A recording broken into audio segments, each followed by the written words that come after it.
여러분, 안녕하세요. 기술을 통찰하고 기술을 투자로 연결하는 주식 R&D랩에서 절대 놓쳐선 안 될 기술주를 집중 분석합니다. 오늘은 RF머트리얼즈의 2025년 사업 성과와 위성 송수신 모듈용 고방열 내방사선 패키징 기술 개발 계획, 그리고 최근 기술 개발 동향을 함께 살펴보겠습니다. RF머트리얼즈는 올해 상반기 기존 광통신 레이저 패키지 분야에서 확보한 공정 신뢰성을 기반으로 세라믹 기반 고방열 패키지 매출을 본격화했습니다.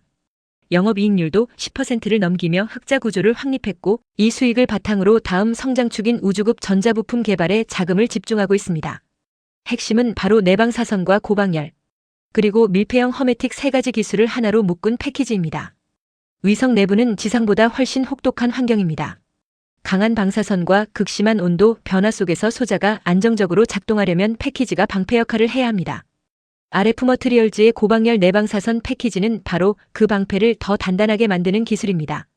구조적으로는 구리 몰리브덴, 구리 텅스텐 복합 금속 베이스 플레이트를 사용해 열전 도율을 높이고, 세라믹 기판은 ALN 과 신로 구성의 열저항 세타제이시를 0.3에서 0.5 켈빈 퍼 와트 수준까지 낮추는 것을 목표로 하고 있습니다. 다이 본딩 공정에는 AUSN 또는 AUG 솔더를 적용해 고온 환경에서도 접합 강도를 유지하고, 코버 합금과 글래스 실링을 조합해 완전 밀폐형 구조, 즉 허메틱 패키지를 구현합니다.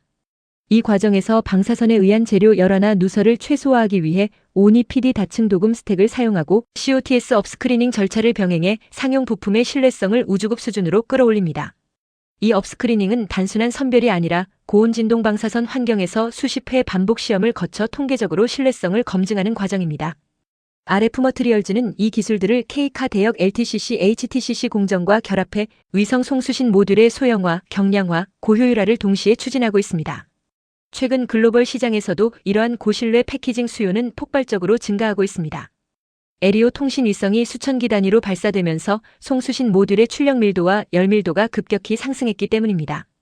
이에 따라 패키지의 열경로와 방사선 내성 확보는 위성 통신 장비의 생명선이 되었습니다. 해외에서는 BAE 시스템즈, 텔러다인 EB, 마이크로칩 같은 기업들이 이미 수직 통합형 내방사선 패키징을 제공하고 있지만, 국내에서는 아직 이러한 기술이 완전히 상용화된 기업이 없습니다. RF머트리얼즈가 바로 그 공백을 메우겠다는 것입니다.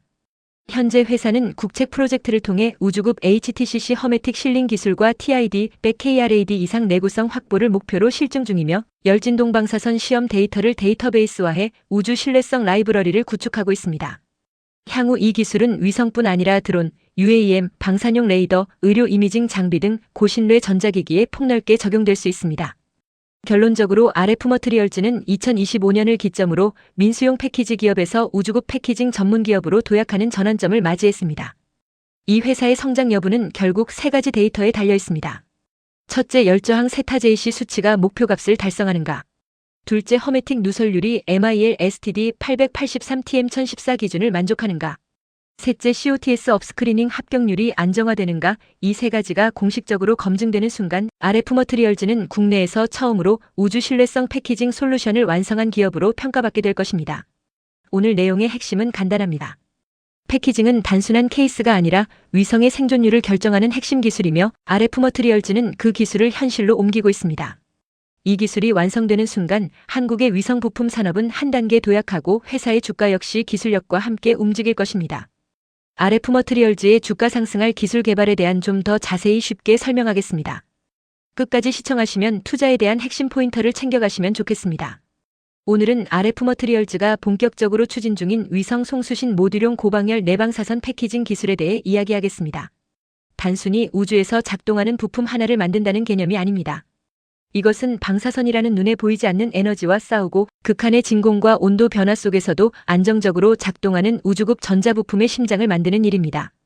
그리고 이 기술이 왜 지금 중요한가, 또 어떤 기업들이 이미 이 시장을 선점했는가, RF머트리얼즈가 그들과 어떻게 다른 전략을 세우고 있는지를 차근차근 살펴보겠습니다. 먼저 기술부터 봅니다.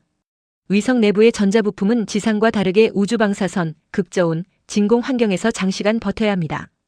여기서 가장 중요한 것이 패키징 기술, 즉 소자를 보호하는 하우징입니다.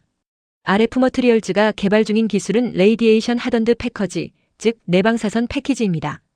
방사선이 반도체 내부의 트랜지스터를 손상시키는 것을 막기 위해 소재부터 구조까지 특별하게 설계된 형태로, 이 패키지는 또한 고방 열성을 가져야 합니다. 위성 송수신 모듈은 전력을 많이 소모하고 열이 집중되기 때문에 열을 빨리 외부로 배출해야 신호의 안정성이 유지됩니다. 그래서 RF 머트리얼즈는 구리 몰리브덴, 구리 텅스텐, 질화 알루미늄, 질화 규소 같은 고열 전도성 소재를 이용하고 있습니다. 여기에 더해 허메틱 패커지, 즉 완전 밀폐형 구조가 필요합니다. 진공에서 내부 가스 누설이 생기면 부품이 바로 고장나기 때문이죠. 그래서 코버 합금, 글래스 실링, 금주석, 솔더링 같은 고진공 밀봉 기술을 함께 적용하고 있습니다. 해외 선두 기업들과 비교해보면 이 기술이 얼마나 중요한지 더 명확해집니다. BAE 시스템즈, 텔러다인 EB, CAES, 마이크로칩 같은 회사들은 이미 수십 년간 이 분야의 기술을 축적했습니다. 이들은 단순히 부품을 파는 회사가 아니라 설계부터 시험평가까지 수직 통합된 시스템을 가지고 있습니다. 예를 들어 BAE는 위성용 컴퓨터 RAD750으로 유명한데 이 안에는 수천 시간의 방사선 시험을 통과한 패키지와 소자가 함께 들어있습니다. 텔러다인 EB는 방사선 내성 메모리와 고속 이미지 센서를 제작하며 허메틱 패키지 공정을 극도로 정교하게 유지합니다. 반면 한국의 RF 머트리얼즈는 후발주자지만 방향은 명확합니다. 바로 소재 공정 내재화와 신뢰성 중심 전략입니다. 즉 해외처럼 대규모 수직 통합은 아니더라도 HTCC, LTCC, 금주석 본딩, 진공 밀폐 공정을 국내에서 스스로 구현하겠다는 것이죠. RF 머트리얼즈는 특히 COTS 업스크리닝, 즉 일반 상용 부품을 우주용으로 재검증하는 기술에 주목하고 있습니다. 업스크리닝은 단순히 부품을 선별하는 게 아니라 고온진동 방사선 시험을 반복해 통계적으로 신뢰성을 보증하는 과정입니다. 이렇게 하면 순수 우주급 부품보다 가격은 낮추고 신뢰성은 확보할 수 있습니다. 이 전략은 스페이스 퀄러퍼케이션 오브 일렉트라닉 컴포넌츠, 즉 우주급 부품 인증 체계와도 직결됩니다. 해외 시장을 보면 2025년 기준으로 방사선 내성 전자부품 시장은 약 19억 달러, 2030년에는 24억 달러 규모로 성장할 것으로 예측됩니다. 그중에서 패키징 부문은 비중은 작지만 수익성 기여도는 높은 영역입니다. 왜냐하면 위성의 실패율 대부분이 패키징 문제에서 나오기 때문입니다. 패키지가 깨지거나 열이 빠지지 않으면 칩이 살아남을 수 없습니다. 따라서 RF 머트리얼즈가 선택한 고방열 내방사선 패키징 기술은 단순히 부품의 일부가 아니라 위성 신뢰성의 핵심을 잡는 전략적 선택입니다. 이런 기술 개발은 학계에서도 활발히 연구되고 있습니다. 미국의 벤더빌트대는 방사선 모델링을 통해 패키지의 재료별 손상 경로를 연구하고 있고 유럽의 여러 대학에서는 세라믹 기판의 열전도율 향상과 금속 도금 계면 안정성을 개선하는 실험을 하고 있습니다. 한국에서는 카이스트와 서울대가 고방열 세라믹 LTCC 공정 연구를 확장하고 있으면 RF 머트리얼즈와 같은 민간 기업이 이러한 연구 결과를 산업용으로 실증하는 역할을 맡고 있습니다. 특히 K카 대역 LTCC 공정과 고진공 허메틱 실링, 고온 접합 기술, 그리고 진동열 사이클 해석 시스템을 갖추는 것이 현재 핵심 목표입니다. 그럼 시장 경쟁력은 어떨까요? 우주 산업의 진입 장벽은 매우 높습니다.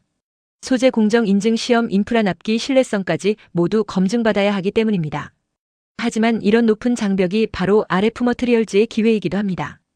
왜냐하면 아직 한국에는 이 전 과정을 자체 수행할 수 있는 기업이 많지 않기 때문입니다.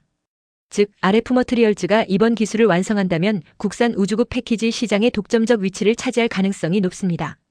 또한 드론, UAM 방산, 의료 이미징 등 고신뢰 패키지가 필요한 시장으로의 확장성도 큽니다. 지금까지 이야기한 기술들은 결국 투자자에게 어떤 의미를 가질까요? 2025년 RF 머트리얼즈는 이미 HTCC 세라믹 패키지 라인 구축과 방열 시험 시스템 확보를 완료했고 국책 우주부품 개발 과제의 세부 수행사로 참여 중입니다. 2단계가 성공하면 2026년부터는 본격적인 수주와 매출화가 가능합니다. 주가의 방향성은 기술의 완성도와 수주 속도에 따라 결정될 겁니다. 단기적으로는 과제 선정과 시험 통과 소식이 주가 모멘텀으로 작용하고 중기적으로는 고방열 패키지 양산 매출이 실적에 반영되면 밸류에이션이 재평가될 가능성이 있습니다. 물론 리스크도 있습니다. 공정 수율, 허메틱 불량, 인증 지연 같은 기술적 리스크와 고정비 투자 부담이 대표적입니다. 하지만 RF 머트리얼즈의 강점은 소형화 세라믹 공정 국내 공급망 연계에 있습니다.